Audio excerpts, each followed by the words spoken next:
This episode of Game On is brought to you by Ford, featuring Curve Control to help protect against crashes on curves. Look for Curve Control available on the 2013 Ford Taurus, and you can learn more at ford.com/cars/Taurus. Okay, it's Sunday, March 11th, and I've slept with so many people in Mass Effect 3, my fingers are walking bow-legged. Brian and Veronica deliver a Mass Effect 3 review with unexpected force, like a Reaper. We sneak our way next to Jeb and Notch from Mojang to discuss all things Minecraft like a creeper. Civilization Revolution for iPad review. It's a game that's been awesome since I owned a beeper. That's all I could think of. It's time for Game On!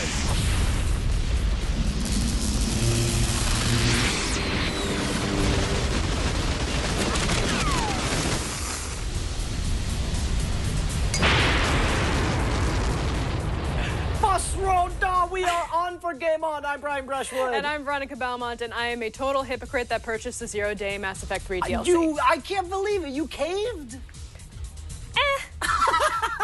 You realize I bought the game on PC, even though I could have played it on the Xbox. We already had a copy. I bought it on PC because I wanted the PC experience, and I intentionally did not buy the DLC just to prove that it didn't affect it. How do you feel now that you bought it? Well, I feel fine. I haven't gone on the DLC mission yet. I thought that was like an early thing. Maybe I missed it, and I can't go back.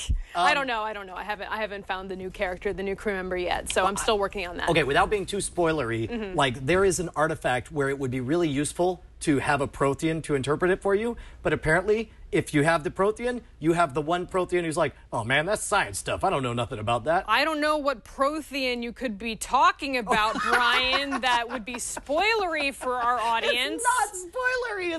It's the description of the DLC. Okay, I knew that. You didn't spoil it for me, but I'm just trying to be protective of my people, peoples. Fair enough. And of course, we're going to have an inside look into Mass Effect 3, and we have associate producer Billy Buskell on the show tonight. And just a reminder, we record live every Sunday night at 9 p.m. Eastern at live.twit.tv. Be sure to tweet reactions to this episode at TwitGameOn. The next 47 minutes are an experiment, but you have to pay attention. Unless you tweet us funny or interesting reactions, our own producer, OMG Chad, does not get to talk at the end of the show.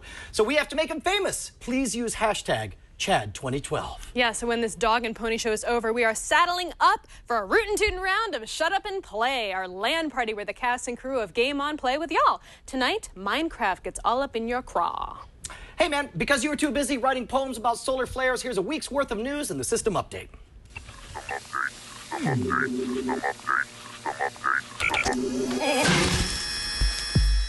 Bad news if you're chomping at the bit to play a PvP arena in the new Diablo 3. Even after it launches, which is still a mystery, it will be without the multiplayer feature. D3 game director Jay Wilson took to the internet this week to proclaim that PvP Arena would be scratched at launch so that the title wouldn't be delayed any further. As for the big question, when will Diablo 3 be released, Wilson added that they are, quote, counting down the days until they announce a date. Okay, this is very early. The game doesn't come out until 2013, but EA showed off footage of the new SimCity, and it looks awesome. In a GDC talk showing off the Glassbox engine, we got our first look at world building, fires, and more. Other awesome developments include intricate animations triggered by the slightest rule changes. Most excitingly, co-op play is definitely coming. There is no specific release date yet for SimCity 5. Unless we live in an actual SimCity-controlled universe, in which case we are just waiting for the operator to set one for us. Do you really want a console for Steam games? Well, then the rumors last week of just such a device moving its way through development surely gave you a smile. Too bad they're not real. Valve's PR guru Doug Lombardi tells Kotaku that the hardware development in question is in reference to Valve's Big Picture Mode UI, which makes it easier to plug your PC into a TV. As for the possibility of a Steam console ever coming to fruition, Lombardi said it will be a long time before his company ships any real hardware. Or gives us press accounts. I made that last part up. Apple announced their new iPad, which will not be called iPad 3, but rather just iPad, like the first iPad. But not the second iPad, which was called iPad 2. Confused? Well, the only reason we're mentioning it is because Apple continues to push the tablet as a premier gaming machine, demonstrating titles from Epic and Namco optimized with the device's new A5X chip with quad-core graphics and Retina display. Apple even went so far as to boast that the device has better resolution and memory capabilities than the PS3 or Xbox consoles. Also, we like to call it iPad the third. Deep in the heart of Texas this week, BioWare held the Star Wars The Old Republic Guild Summit and debuted a ton of new info coming soon for the MMO. The biggest headline news, the Legacy system. Long pumped up as a game changer for Tor fans, here's what it means. As you hit major milestones in gameplay, you'll unlock specific abilities for every character you have on that server. For example, hit a milestone as a Sith Lord, and now Force Choke is available to your bounty hunter. Didn't think they could do it? I find your lack of faith disturbing.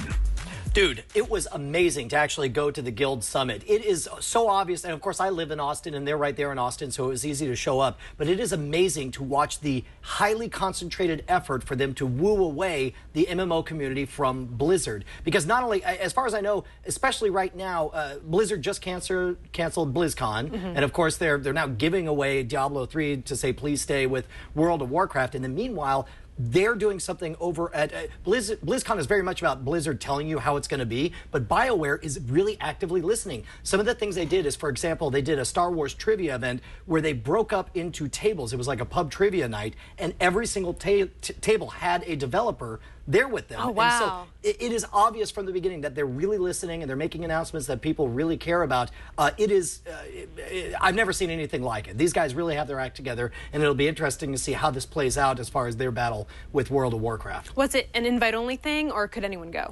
It was, I believe, invite only. I went there as a press, so I just went to kind of watch. But keep in mind, the folks who are there are not press. These are for the guild, so these are guild leaders. They flew in, for example, your guild, AIE, was represented. They flew them in. It was fantastic, and people really seem to get a lot out of it. It'll be interesting to see where this happens. Oh, I wish I could have gone. Too much traveling and GDC happening and everything that was going on with that. This is an amazing week for It's been a crazy week. I cannot believe how excited I am about SimCity 5. I'm surprised as well. The news about co-op? Well, I'm not surprised and I'm excited. I'm just like, I can't wait for it. I cannot wait for it. I can't wait for it. I'm sensing that you're maybe a little bit excited. I love SimCity so much. I love all the Sims. I love all the SimCities. I've played every single one of them. I played Sim Tower. I played Sim Copter. I played Sim Farm. I played Sim Ant. You played Sim Ant? Oh, I dreamed Sim Ant. Oh I used to actually, when I was a kid, I would see figure out strategies and figure out plans for taking over the other ant stomp colony. red ants out of rage? Oh, it was so good. Yeah, I freaked out over Sim Ant. I loved it. And all planning for when to do your planting for Sim Farm, and those games are great. And I have been waiting for a new SimCity for a really long time. So at this point, are you totally not worried about the fact that Will Wright's not involved?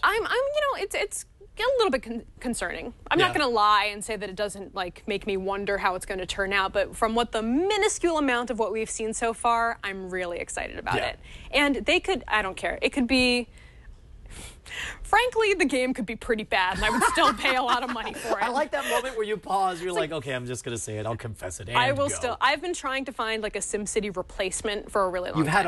You've had a SimCity-sized hole in your heart for years that needs to now. be filled. If you guys have any recommendations for games that I can play that will fill that temporary void, let me know. But we have much bigger things to talk about. Way this week. bigger news. Yes, there's only one story this week for most of you out there, and that is Mass Effect 3. And Brian and I have foregone food and water to bring you our review in this week's edition of The Score.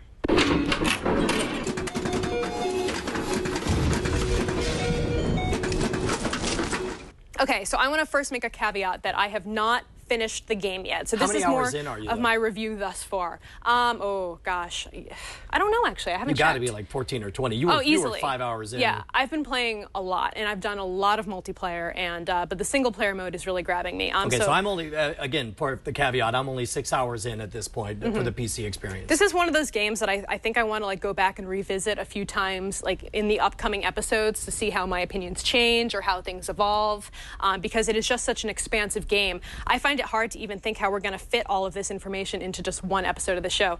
But anyway, I'm playing as a Sentinel, which uses a combination of tech and biotic abilities, as well as some really great close combat, fighting stuff. You can explode your tech armor and use that as a kind of AoE ability as well. But you can also use it to help with damage. If you haven't played the first two games, I suggest that you do so. I'm going to try to be as unspoilery as possible, but there are some things that kind of pick up from the earlier games. But, Well, and I I will say that in anticipation of Mass Effect 3, I went back and bought, again, Mass Effect 1 just so I could play it on PC. We talked about that, yeah. It's shocking how well all of these hold up. I mean, the storytelling is phenomenal, and the engine and the core dynamic, gameplay mechanic is fantastic. So if you've been following the story at all, you know that your mission in this game is to stop the Reapers. I mean, they are... Save Earth. Save Earth, save the galaxy, the universe, save the universe, save everything. I mean, you've got Turian and Krogan potentially working together. You have to bring together the different races, the different cultures that are out there in the universe, and make them all work together somehow to fight the Reaper threat. Right, and it's obvious from the very core mechanic that your job is to build a coalition, and it's really an interesting twist, because there was nothing like this in the previous games, where essentially you're like George Washington. You're a general turned diplomat, where you have to step outside of your comfort zone, and you have to, all of a sudden, the conversations become extremely important in order to form alliances. Yeah, you could potentially lose an entire race by just saying the wrong thing. You can, of course, choose to play your Shepard as either a paragon of society or a renegade. Your dialogue options and opportunities are going to change with that accordingly, of course. We should also point out that in previous versions, when you do paragon or renegade, it acted like it was a continuum, and the needle would go farther to one side or the other. And as a result, it was frustrating to me, because I'd go a lot of work toward paragon, but then I'd do something renegade because I couldn't help myself, and I feel like I'd lose progress. Whereas this time, they're framing it differently. They have sort of a thermometer scale, so your social advancement works either way, whether it's all paragon or all renegade, but it sort of shows a makeup of how much paragon versus renegade that you have. I would say right now I'm about 80% paragon, 20% renegade. How satisfying are those moments when you just punch people? It's the quick time events that keep getting me. I keep doing the renegade quick time events. I'm like, oh crap, I didn't mean it. I was just trigger finger too fast. I had the worst of all worlds, because I was sitting there and some nosy reporter comes up and starts asking me a question, and so I move to punch her.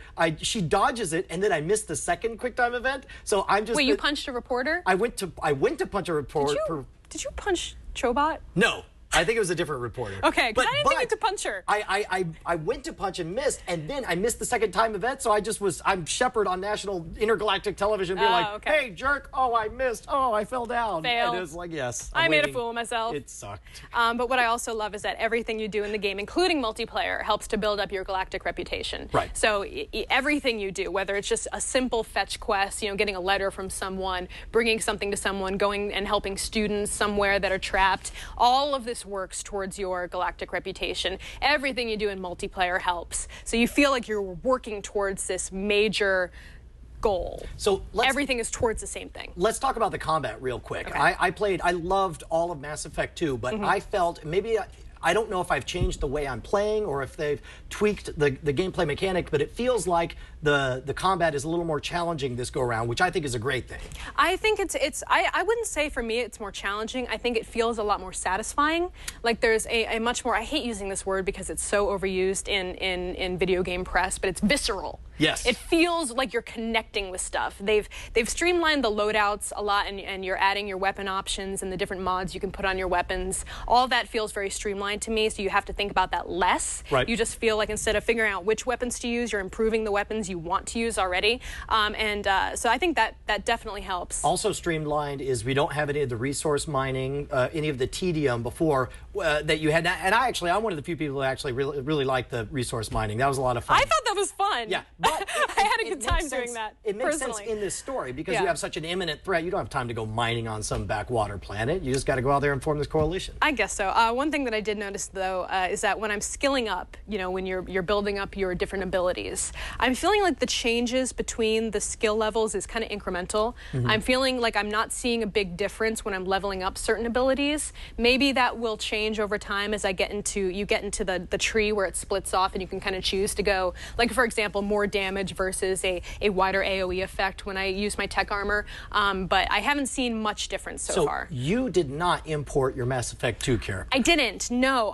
As I've mentioned in the past, I played Mass Effect 1 on Xbox, Mass Effect 2 on PC, and now I'm back on Xbox again. So I've never been able to import a character. I actually heard from Will Smith over at Tested that there is a way that you can take your Xbox saves onto PC, I think, but it's kind of a hack and it's a little bit difficult, and I didn't really want to deal with it. So I'm just going with I started a new character, kind of picked out her backstory based on what I had done in my previous Shepard, picked you either get to have Ashley or you get to have Caden, And so I used that same thing, did similar backstory. So I feel like I'm playing with the same character in a lot of ways, and I'm making the same kind of choices. I'll tell you, on the PC side, it was awesome because I forgot that there was even 3 different play modes because I never got that option. It just said import your old character. I'm like, yep. And in fact, I don't think it's too much of a spoiler alert to say that Garrus is in Mass Effect 3. Oh, I love him so much. He's my favorite. Well, I played as female shepherd and I romanced Garrus, and so I'm gonna romance Garrus. There's this cool moment where it's like it has like, so you want to keep doing our thing, our awkward romance with an alien, interspecies crossbreeding. Aren't all the romancing a little bit awkward? Isn't that kind of part of the fun of it? Dude, the Garrus is the most awkward. It's hilarious. Man. He's studying up on like, I guess I tell a joke now. Eh? Yeah. So there's some really great character interactions for sure. I wish that I had been able to import my play from PC to Xbox because I did have a lot of great relationships that I'd like to see copied over. But I also every single person in my crew died on Mass Effect 2. So really, basically, I think I saved like one person. I only lost one person. I didn't do very well, on that. But the cutscenes and the characters are just phenomenal as always. I've noticed a little bit of jerkiness with some of the cutscenes that has been bothering me a little bit. So tell me, here's what I suspect it is. I think that the storytelling in the Mass Effect series is so good that it's approaching an uncanny valley with video games. It's getting there. It's getting close enough to a narrative work of art like a movie, and as a result, we notice things. Normally, you don't care in a video game, where did that gun come from? It was obviously in your inventory. But you do notice in all of the cutscenes when all of a sudden you're like, well, she wasn't there before, and now, where did that piece of equipment come from? Which, again, all of these are good things. It's less like that kind of continuity issues and more like actual graphical issues that I'm seeing. So maybe that's just a factor of, I went back and installed both discs on my Xbox. Maybe that will help going forward. But there was some jumpiness, a little jerkiness. Some of the facial features were a little funny. But I definitely am with you with the uncanny valley thing. It's approaching there. It's getting close. Which is great. It still looks awesome. This is what we want. We're approaching a time when a video game can make you cry. By the way, how gut-wreenching was that opening? It's so they everything. Showed major balls with it, dude. It was awesome. There's so much heart tugging and the strings of the heart tugging. I can't deal with it. So one thing you've done that I haven't is you played multiplayer, right? Yes. Is it co-op or face-off? What is it? It's kind of like Horde mode. It feels like Horde mode from Gears of War. So you're playing as a cooperative kind of survival mode. You're trying to achieve certain tasks with your 3 other teammates. But these are isolated from the whole general story. You can't play through the actual story? No, you're starting your own multiplayer character. You can actually have multiple multiplayer characters that you can build up in like an RPG like setting. Okay. So you can they can have their own skills and abilities, their own name, their own uniform colors. Like I have an engineer and I have like an infiltrator, and so I'm playing as those guys and building them up separately. And they're good for different things within the multiplayer mode. It's a lot of fun. It feels very. I mean, I know it's running on the Unreal Engine, Unreal Engine 3. Right. And so, of course, it's going to have a little bit of that vibe to it. And there are some Gears of War moments. Like, they're going to stomp you right in the face. That's like, fine. they will get you down. You try to get revived. No, those Geth are going to stomp your face. So you can pick like what bad guys you want to fight against. If you want to do like, if you want to do Geth, or if you want to do other alien species, you can do. Now, does it even bother to set up a narrative, or it just loads the map? No, like whatever. No. Shoot Geth. Just kill them. Just get to your objectives and fight your way through. There's like waves. You get different waves, so you build up in difficulty. Also, it's a little bit like a Left 4 Dead kind of experience. A little bit, yeah. And so at the end, when you get to wave 10, you get like these boss battles almost, where you get like a couple of different mechs, or you'll get a couple of different brutes at the same time, and so you're just kind of fighting to stay alive. And it is challenging. Awesome. I was playing with Gary Witta and Will and Norm from Tested. Oh my God, that's great. And we played for a few hours. We had the best time. It was really great. So it's one of my favorite multiplayers that I've actually experienced in a long time. So obviously, when it comes down to it, we're all about either buy or don't buy. I think it's pretty obvious. Normally, on this kind of thing, I'd say if you're a fan of the franchise, buy. But I'm going to say if you've never heard of Mass Effect, buy. But don't buy this one. Go buy the first one. Buy all of them. Yes, exactly. Yes, it's available now, Mass Effect 3 for $59.99. It's on PS3, Xbox 360, and PC as well. PC for the win. Hey, one of the signature elements of BioWare games is their ability to forge a romantic attraction between you and other characters, and then, take a trip to Sexy Town. We count down our top 5 characters from other franchises that we wish we could romance in this week's lead sheet. Initiate countdown. Video game characters we'd like to know, biblically. Alex Vance, Half-Life 2. In a world of lopsided eye candy, Alex is everything you can ask for in a post-apocalyptic sweetheart. She cracks jokes, cares about your safety, even when you're about to walk into a facility crawling with stalkers. She has a fiery temper towards scumbags who betray the resistance. Oh, what I wouldn't have given to have stolen a moment in City 17. I'd say, Alex, if we die today, I just want you to know one thing. And then I'd lightly trace my pointer finger down her right cheek. My sentence would never quite be finished with words, but rather a frantic orchestra of zippers and grasping fingers would bring us to our ultimate conclusion. Oh, Alex. Number 4, Ezio Auditore da Firenze, Assassin's Creed 2. Who doesn't love a man with a sense of purpose? Take that dreamboat Ezio. He's a nobleman who also leads a secret life as part of an ancient order of assassins dating back centuries. His ruthless quest to murder members of the Templar Order is as brutal as it is precise. I can picture it now. I brush against him in a crowded marketplace. He's still covered in sweat from what was surely a dangerous yet successful mission. He touches my hand, letting me know the feelings are reciprocated. You know I'm married, he says. It doesn't matter. I'm down with OPA, other people's assassins. Jade, beyond good and evil. Let's be real here, folks. Dumb girls just lay there. You want a real roll in the hay? You need a lady with a head on her shoulders. Someone like Jade. Oh, Jade. Your close-cropped hair says I mean business, but your bright green lipstick says business might be a metaphor for sexy rubbing time. She exposed the government for the pigs they are and has a half-pig for a best friend. And of course, she's a freelance photojournalist. Could be like a moonlit night on her island lighthouse. I look into her eyes and say, tonight, let's leave the camera on. Number 2, Nathan Drake from the Uncharted franchise. The flippant sense of humor of Patton Oswalt was Sir Edmund Hillary's adventurous spirit stapled onto Cary Grant's square jaw. Hello, Nate. Note to any man on the planet, look in the mirror every day and ask yourself this question. How can I be more like Drake? If I close my eyes for a moment, I can picture it. The sun setting on an Amazonian river while a rickety boat putters our way down to our rendezvous. Things start to get a little hot and heavy just as the first blow dart shatters the window of our cabin. They can wait, Drake, I say. There's so much to discover. Number 1, Raiden. Sure, you had a troubled childhood, but don't worry. Bry's here to take care of you. You know Raiden is a guy, right? She is? But what about the flowing hair and the butt-shaping bodysuit? Oh, his real name is Jack. I'd take Raiden. Sure, he's a complete psycho, but a half-cybernetic former child soldier ninja really puts a new spin on Ultimate Bad Boy. Sorry, Brian. Looks like you'll need to pick someone else. Unless, knowing he's a guy, you still want him on your list? Maybe. All right. Now, for the record, the chat room is exploding right now. They're like, mad. I'm going to punch a kitten if Lara Croft isn't number 1 on this list. But then other people were saying, Lara Croft in 3, 2, 1, fail. Like they didn't want Lara Croft. So I don't know. What do you guys... Yeah, the thing is, you can't even blame Lara Croft for being like a bimbo because she's got the smarts, too. Oh, no, she's super smart. And the rockin' body. Yeah, well, I heavy, mean, this is a maybe. list. We got this list from you guys. You helped on the Reddit. So Yeah, if that's you don't true. like In it, it's fact, your fault. Blame our Redditors, specifically Trivially Travis and Umbral Angel. If you have a better idea on who should get there, then tweet us to @TwitGameOn right now. Who did we miss? Lara We'll read Croft it. also has a Lara mansion. A mansion? Yeah, she has a pretty sweet pad. Well, I mean, what are you, gold digger? I'm just saying. I'm just pointing that out. I mean, you know, if you need a weekend getaway. Anywho, in less than 2 years since the release of the beta, Minecraft has found an enviable hardcore fan base. Head honchos Jeb and Notch from Mojang are in town, and we stopped by to talk all things craft. Today I'm joined by Jeb and Notch of Mojang, also known as the guys behind Minecraft. So what's new in Minecraft 1.2?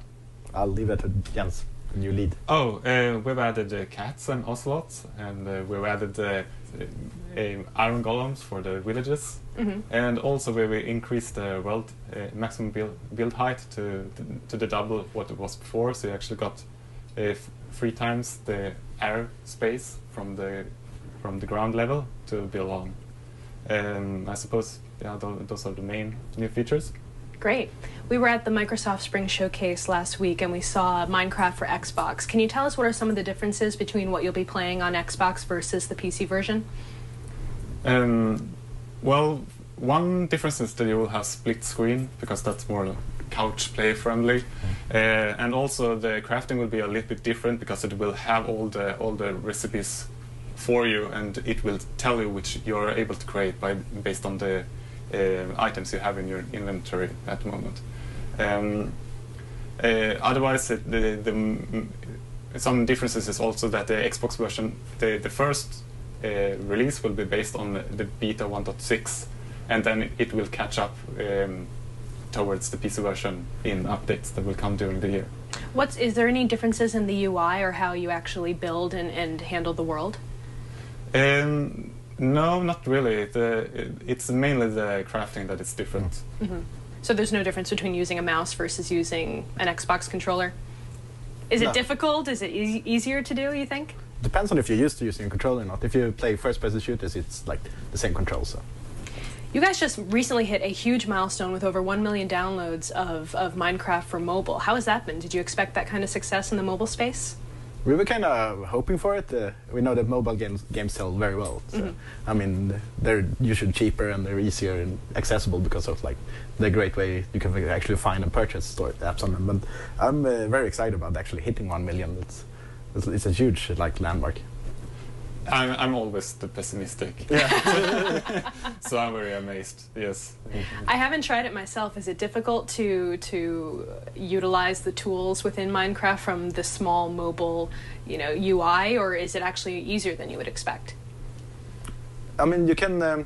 We don't have it yet, but we've done some experiments with like crafting, and that's easier with the touchscreen because you can just click it. But actually navigating is somewhat difficult on a mobile phone compared to like if you have an actual controller.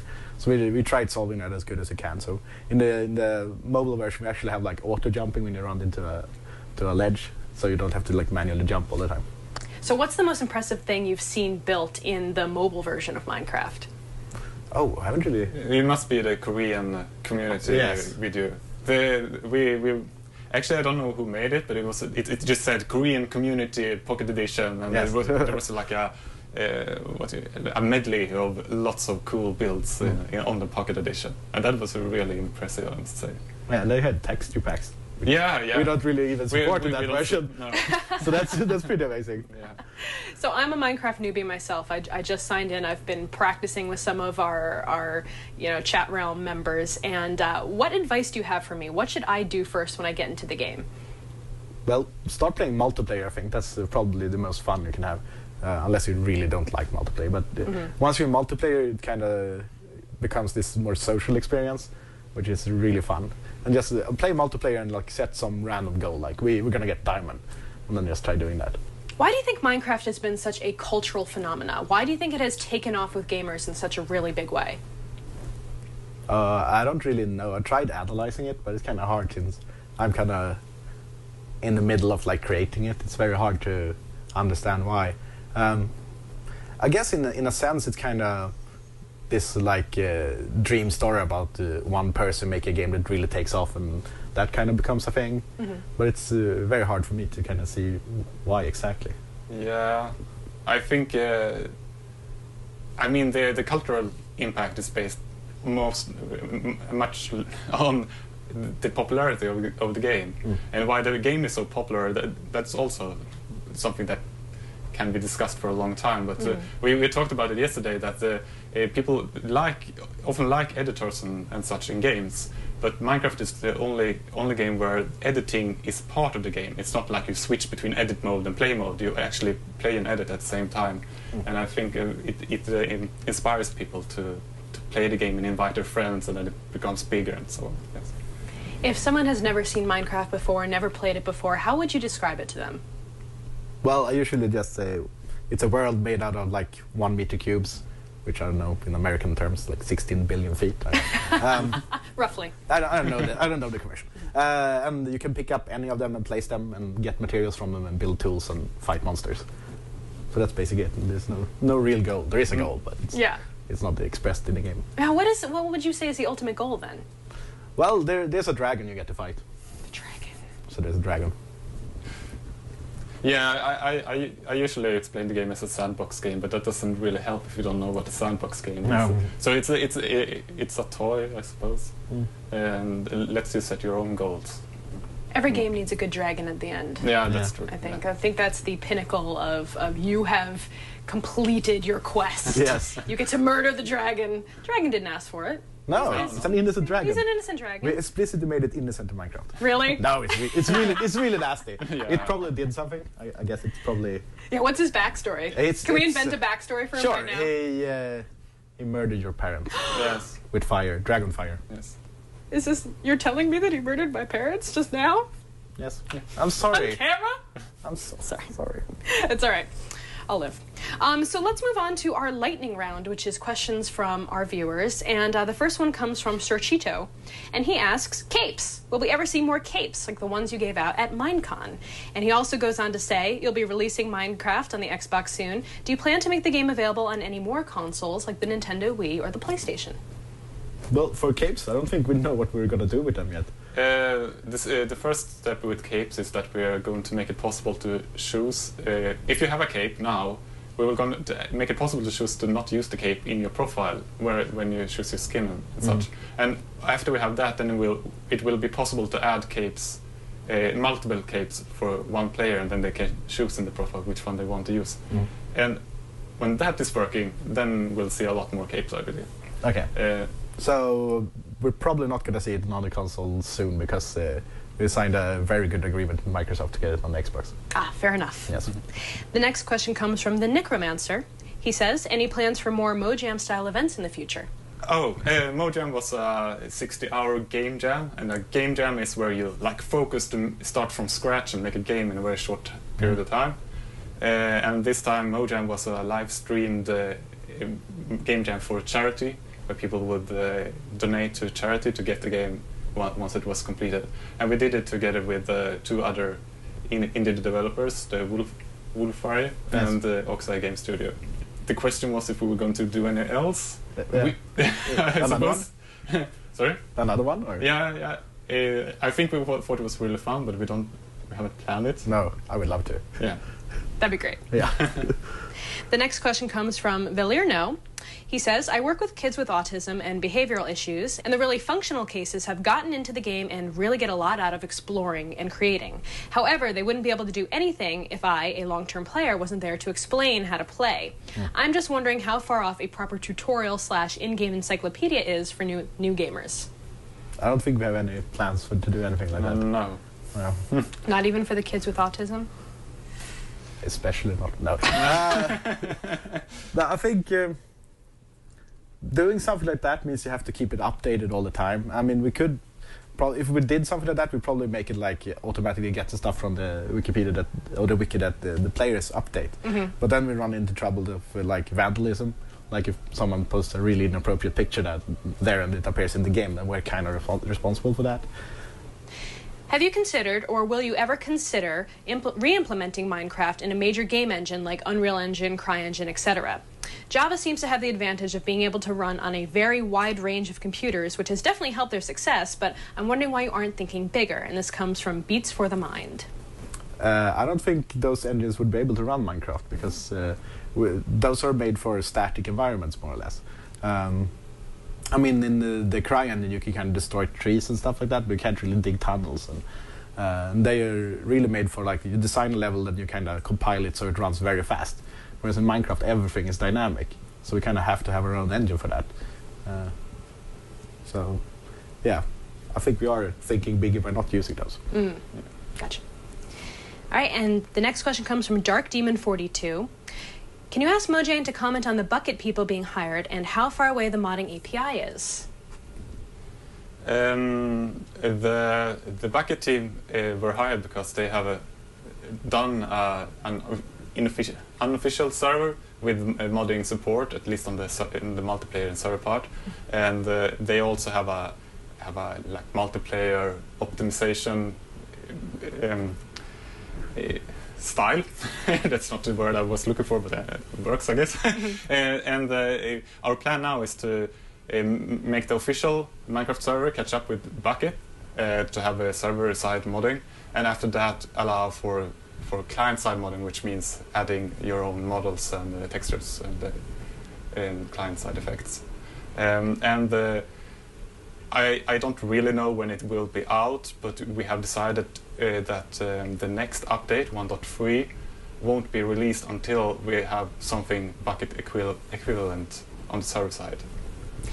Can you comment on some of the ire from the modding community about this acquisition? Well, yeah, I think I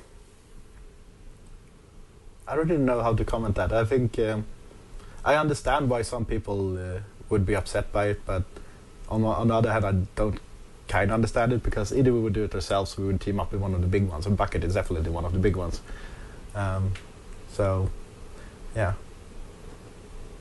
I think I've seen lots of positive comments as well. I think there's just a few that's been like negative or upset about it. The vocal negative portion.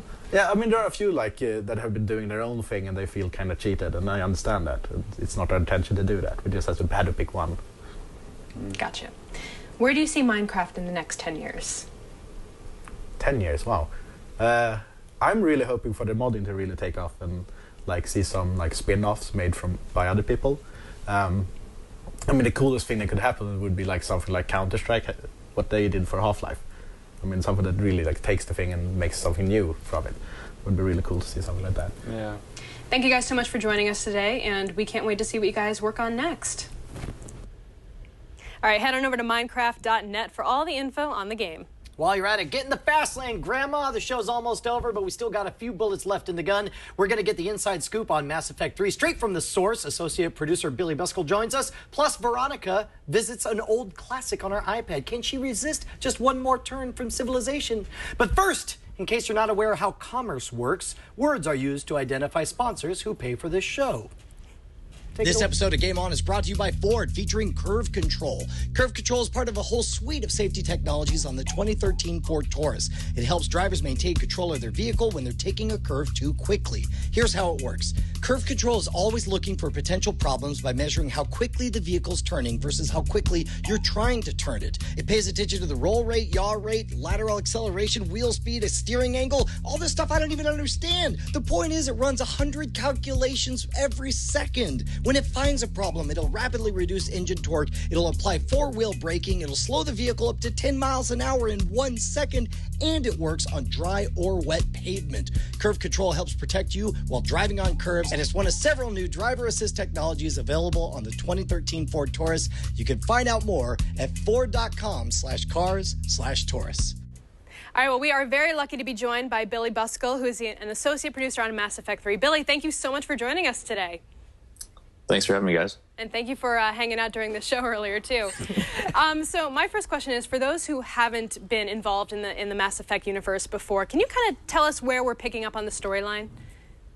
Yeah, this is basically, the culmination of this giant war that Shepard and company have been building towards. So, the Reapers have kind of landed at Earth. They're getting ready to, basically rain down on the entire galaxy. And so Commander Shepard starts out on Earth and is kind of getting ready to rally the troops against the Reapers, this huge alien sentient race.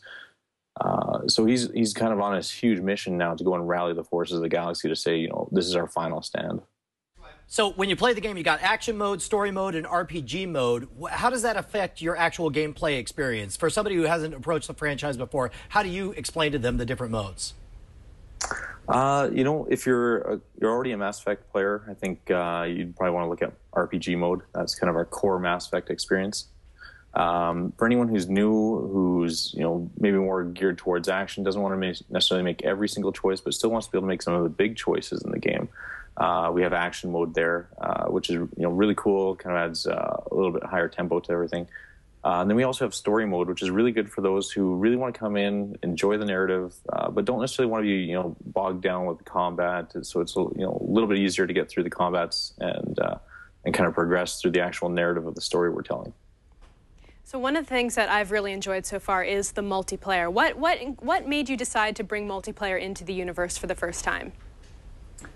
Mass Effect has always been a franchise where we've looked at multiplayer and said, is this something we could do? And it never really quite made the right fit for what the narrative we were trying to tell at that time. So, we looked at it in Mass Effect 1, we looked at it in Mass Effect 2, and there wasn't really a cohesive experience that we could create with the narrative and with multiplayer.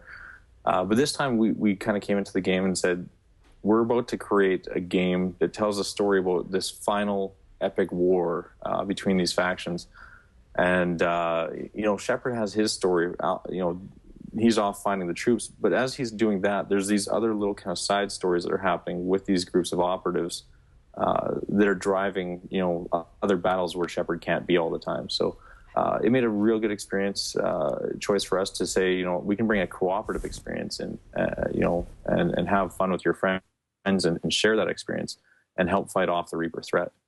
So one thing I've been trying to figure out when you're playing multiplayer, does the kind of influence you have in your fight to get the galactic reputation, does that change depending on what kind of modes you choose or what kind of people you're fighting against, whether it's Geth or whether it's, any of the different groups that you can battle against in multiplayer? Does that change how things go in the storyline, or is it all just kind of spread out evenly? It's fairly spread out. The choices you make in multiplayer are more to do with, what kind of potential bonuses you could line up. So if you play, the random faction or the random location, you can get little multiplier bonuses there that are very helpful for building up your war assets. But as far as the story is told there, no, each area can actually be attacked several times by different areas. And it's really important to actually go back and revisit those areas in multiplayer because your N7 rating there can actually, your galactic readiness can change over time. So it is really important to kind of go back to those theaters of war and explore and make sure that, you haven't lost ground back to the Reapers as a result. So in Mass Effect 3, you've obviously streamlined the handling of weapons and armor in there. What brought about that streamlining? We got a lot of feedback following Mass Effect 1 and Mass Effect 2, and it's something we pay very close attention to. So as we came out of Mass Effect 2, we kind of heard that folks wanted a little bit more customization with weapons and armor. So we brought back things like the cool armors, but a lot of folks mentioned they wanted to have helmets that could be detached from those cool iconic armors. So we brought that in, and then for the weapons, we really wanted something that felt a little more, tangible. We wanted something where you feel like, I'm going to take this scope, I'm going to attach it to this weapon, and really customize it to my style or to my character. So we really kind of wanted to have that weapon bench be like this much more in fiction feeling of how you're actually going to modify that weapon and bring it into your next battle. I am wearing my somewhat incongruous Kingdoms of Amalur armor in Mass Effect 3. It's got like the spiky shoulder pads and everything. It's the Dragon Age armor, right? Kind of, yeah. It's similar in idea. Yeah, sure. And probably similar in style as well. I think I had that armor as well. I love the fact that they had the Dragon Age armor, but they attributed it to being a sports team, and it's even got the Dragon Age logo. It was a similar kind of story in this one. So as I was mentioning earlier in the show, I did not import my Shepard, my FemShep, from Mass Effect 2. I'm curious to know how the gameplay experience differs from someone like me who would have lost like all of their crew. How different is the main quest line, the main storyline, if you've had a very traumatic end to your Mass Effect 2? Not to go too far into spoiler territory, but the narrative will change, and whoever comes out of that will potentially be there for you or not. We have some folks that kind of stand in their place, but generally, depending on who comes out of Mass Effect 2's ending, that'll have a large impact on who's there to support your efforts, in the galactic war with the Reapers now. So it is amazing to me, writing a third chapter of this conclusion. It's got to be an amazing, epic undertaking. And so, has the course of the entire Mass Effect story been determined in advance, or is it something that you guys sort of make it up as you go along, or is this the beginning of or the end of a plan that you had from the beginning? We were actually pretty fortunate. When the franchise was announced back in 2005, the core leads had already kind of built this idea that we were going to be a trilogy right from the onset. So we were investing, a certain amount of effort there and a certain amount of story that we were going to tell. And so we had these overarching arcs that we were going to use and say, this is, Commander Shepard's story, from beginning to end. But it was still fairly loose. It was a high-level document of what we wanted to achieve through each of the games and how we'd build towards this grand finale. But we left a lot of wiggle room there. So there was a lot of space to kind of be agile and move around. As we got feedback coming out of Mass Effect 1 and into Mass Effect 2, we could adjust a little bit there. And then as we come out of Mass Effect 2 going into 3, we were able to, again, tweak and make changes based on that feedback. But yeah, it was something we had kind of a good framework for from the beginning. So it seems like as you progress through the story, obviously when you lose a character or when you make a decision, you close certain doors. Is it a case where as you progress forward through the games, more and more of the content is created, knowing that certain players will never even have the option to hear it? Because obviously you have to account for an increasingly wide amount of choices. Yeah, we joke it's an expensive way to make a game, for sure. But that really is one of the core pillars of what we try to achieve with that BioWare is we want that really strong element of choice. We want you to have that experience that really caters to what your play style is, what your shepherd is.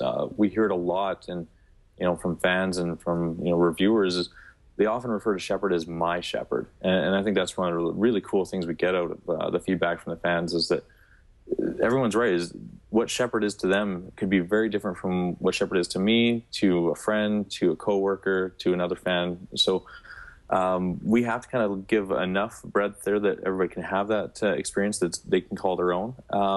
But you also have to have enough that you can kind of tie it back eventually to a single story. So. It's funny. I even find it disturbing just hearing people refer to Shepard as he. Oh yeah, no. Like every time I hear it, I'm like, "What are you? Who are you talking about?" So you may have heard Brian and I discussing earlier about how different the combat is feeling. What have you done to change the combat? And is that something that you've taken advantage of with the Unreal Engine? Yeah, we have an amazing team here in Edmonton. Corey Gasper and Eric Fanga and Brennan. These guys basically jumped in and said, "How can we change the combat? How can we make Shepard more fluid?" And so that was a challenge we kind of set out at the very beginning of the project. And so you'll notice now that Shepard is much more agile. There's dive rolls. There's the ability to kind of move from piece of cover to cover without really kind of leaving cover. So we have SWAT turns. We have the ability to kind of transfer from one low cover to high cover. And all of that's to kind of allow Shepard to be a little bit more fluid, a little bit more agile, and kind of take better control of the battlefield. And then, from the powers side, guys like Eric and Bjorn on our team, the gameplay team, and Manveer in Montreal, they're, working to make sure that we have a whole new set of powers that are, easy to explore and fun to have, to really push and see what those combos look like. So if you haven't seen yet, but we have a lot of biotic combos, tech combos that create some really awesome results. And if you're playing multiplayer, it's a hell of a lot of fun to play. So I'm still early in the game, and so I'm going to ask for a reverse spoiler here. And I say reverse spoiler because I want to know who's romanceable, or more importantly, who should I not bother to put my smooth moves on? I think that might actually get into a bit spoiler territory, but basically, Shepard does have quite a wide crew on the Normandy now, so it's best to talk to everybody and see who you really enjoy having those conversations with and who do you want to build a relationship with and kind of see where it goes from there. So let's talk about the DLC for a minute. That's something we've been discussing a lot on the show. Some people, myself included, I don't want to say at one point because I still kind of feel that way, were a little bit rankled by the fact that they felt that not doing the DLC would take away from the core storyline and would cause you to lose a potential crew member that could be very valuable going forward. What did you guys... what do you say to that? And what was the process of coming up with DLC so early in the lifetime of this game?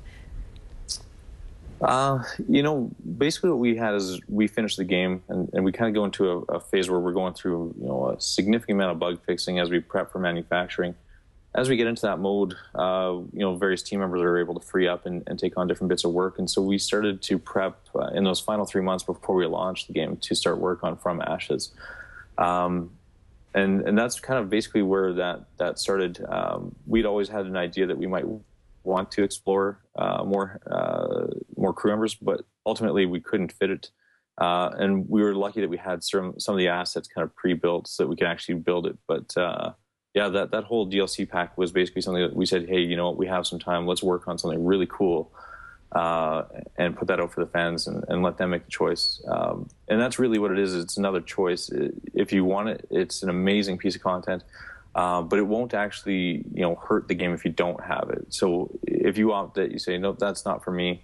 I don't really want to have that experience right now. It won't hurt your ending. But if you do go and pick it up, it definitely will add a new flavor. And it's a very interesting squad member for sure. So, okay, I can't find my new crew member. Where Where do I find my crew member? I'm having this You problem. got the DLC and you don't know where to go to I don't know where to access go it. to find You're the asking crew for a member. straight up I just want to tutorial. know. I have the guy's attention. I might as well ask him. So where do I find him? I don't want to go into the exact location because that is definitely a spoiler, but he is definitely out there. You'll have to spend a little bit of time before you kind of get the whereabouts of where his location is. I will get some kind of alert. Someone will let me know. You'll definitely get a heads up that some anomaly's been discovered. All right, fair enough. All right, well, here's the real question that everyone wants to know. Seriously, this is an epic conclusion to the story. Is it the conclusion with a capital C? Is this really the end of the Mass Effect franchise?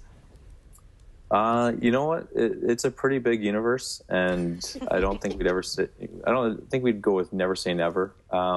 This is certainly the conclusion of the trilogy with Commander Shepard right now. But given, like I said, it's a huge universe that we've built over the last few years.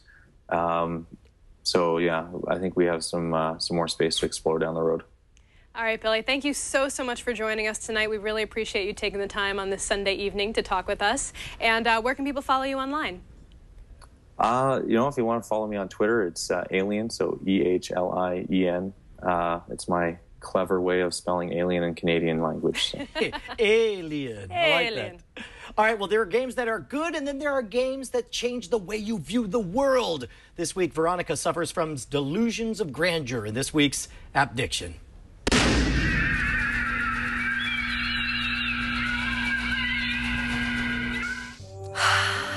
Do you smell that? Tell me you smell that. It's fear, and it's love, and it's hope, and it's the dreams of everyone, all distilled into one hot breath. Everything worth living for and dying for. Do you know why I called you up here today? It's time. It's time we took back this civilization, and I'm the one to do it. Take a look out there. I never thought I'd be the one to control the destiny of everyone, but then I played Civilization Revolution for iOS, and I know I'm the woman for the job. It's easy to play. Just choose one of 16 civilizations, all with their own unique specialties and abilities. Drag your finger across the screen to move units and to zoom in and out. If you're a fan of the series, you'll immediately know how to use the controls. If not, the tutorials are very helpful. Sure, graphics aren't amazing, but the depth of gameplay is really good. Soon I was conquering cities through technology and might, stacking military units for more power. I played in the sandbox mode and then the scenarios. I spent hours learning every nuance of what it's like to be the benevolent god this world deserves. I've played the console before, but then I was just in my apartment, playing with toy soldiers and watching my cat get fatter. Now it's in my hands, and the universe explodes with possibilities.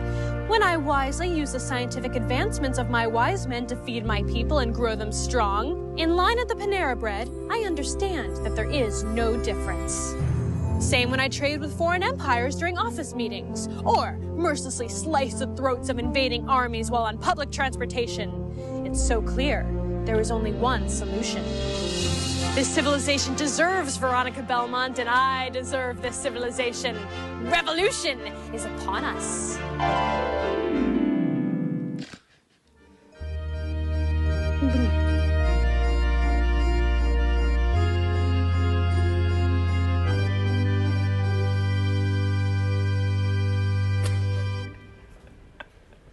General Cat. Dude, I will vouch for Civ Revolution. It is 90% of the Civilization experience. I play it at the gym all the time. It makes 90 minutes of elliptical go by just like that. It's incredible. I also find that Downton Abbey does the same thing. Fair enough. Anyway, Civilization Revolution is available for $6.99 on iOS, and my cat Devo is not for sale. Don't. Glenn Rubenstein is the producer and host of Shut Up and Play, the Twit LAN Party. It's a program where tonight we will all play Minecraft with anyone else who wants in. Why, look, if it isn't Glenn Rubenstein now to discuss Shut Up and Play. Hello. Hey, what's up, everybody? I am indeed Glenn Rubenstein, producer and co-host of Shut Up and Play, and tonight, Sunday, March 11th, we have Minecraft, also with some Rock Band action going on. If you want to get in on Minecraft, go to the chat room Twit Live 3 on the Twit IRC server, and next week, Sunday, March 18th, Trackmania is back. We're doing Trackmania Nations Forever, which is a free game that you can download and play along with us on the PC, as well as Trackmania 2 Canyons. If you want to RSVP for that, send an email to twitlamparty@gmail.com, and we will see you next Sunday here on Shut Up and Play. Oh, and by the way, everyone, Glenn said I could say his name however I want. Yeah. It can be Steen, it can be Stein. He's ambisteinuous. Ambisteinuous. By the way, Glenn, I'm sorry for talk blocking you last time. I had him put in the teleprompter. Thank you, sir. To let him talk. Let Glenn talk. Speaking of which, hey, have you guys checked out Doghouse Systems yet? They make some of the most kick-assingest gaming machines the money can buy. How do we know? Because we get to play them every week during the LAN party, and they truly do kick ass. There was an ass that walked by, boom. Kicked. So when you're ready to level up, use code GAMEON at checkout and they'll double your memory for free. Click on the banner ad at our Twit homepage to learn more about the Double Your Memory promotion. All right, well, we have finally done it. Your tweets have finally brought well-deserved attention to OMG Chad and his army of opinions. Chad 2012. Let's hear from the man right now. Hey Chad. Thanks. Hey, so Mr. Maxelonson, I can't really pronounce usernames at all, says, looks like the new iPad is a pretty legit gaming console. Makes me completely forget about the PS Vita hashtag Chad 2012. Oh. You guys excited about the iPad as Dude, a I'm gaming telling you, console? man, once people change the way they expect to interact, I mean, I've said this before, the only thing that Vita has going for it is physical controls. Once we move beyond it, and if they're so important, then there'll be a peripheral. I'm telling you, iPad gaming is where it's I think we need to see some more peripherals. I think that's truly what I'm waiting for. Yeah. I think there will always be a need to have some kind of analog control. Like, touchscreen is great. Touchscreen works for a lot of things, right. But there are just some types of gameplay where I want to have a controller in my hand. Yeah, I can't imagine playing something like a Street Fighter 2 type game on an iPad. I mean, there's been plenty of shooters, but they just don't play as easily or as, it's the interaction isn't as good as you get with a controller. Yeah, get out there, make some Bluetooth peripherals, all you geniuses out there. And then also Troy Hutch says, remember SimCity Societies? It was the last Sim game. It was made without Will Wright and Maxis, and it was horrible. Oh. So he doesn't seem that excited. We don't need your negativity around here. We believe in SimCity. All right, well, it's going to be awesome. If what we've seen so far is any indication, considering it's not coming out until 2013, I think they've got some time for polish. They've got a little bit of time. Oh, right. I'm keeping my hope, keeping my hope alive. And then finally, Total Dial 95 says, how about Shell from the Portal series for the lead sheet? Okay. Also, Chad for 2012. Now, the weird thing is you never even see Shell. She doesn't. Well, you see her. Well, you kind see of. her yourself. You see her through other if you get your portals just right, you can kind of see her coming in and out. Like, she's not a real person. You don't think that's kind of sexy in its own way? That's how you romance yourself, is that you make two portals, and then you lean in and you kiss yourself. Oh, you just went to the romancing yourself. Okay. Chad, anything else? There's a whole bunch of feedback. Thank you, everyone, for sending in stuff, but that's about it for me. So back to you guys. All right. Well, a huge thanks to Jeb and Not from Mojang and Billy Buskell from BioWare. Next week, Felicia Day from the Guild, Eureka, and Dr. Horrible's Sing-Along blog joins us to talk about all sorts of interesting things. And we'll prove that they're two different people, because you'll see them both on the show at the same time. Or will we? Oh, wait. Will we? That's an idea for a bit. See you guys then. Bye, guys. Love you.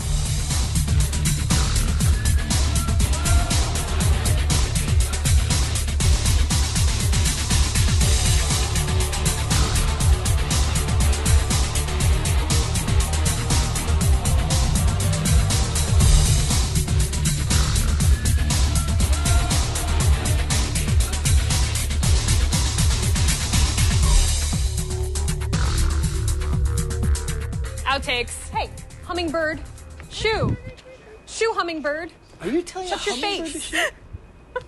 Adorable humming. Hey, what did I just say to you?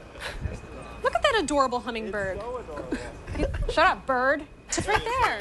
It's my shot. Yeah. Look at this. Look at this little turd bird screwing up my shot. Singing and while I'm trying to read my lines. Get out of here, bird.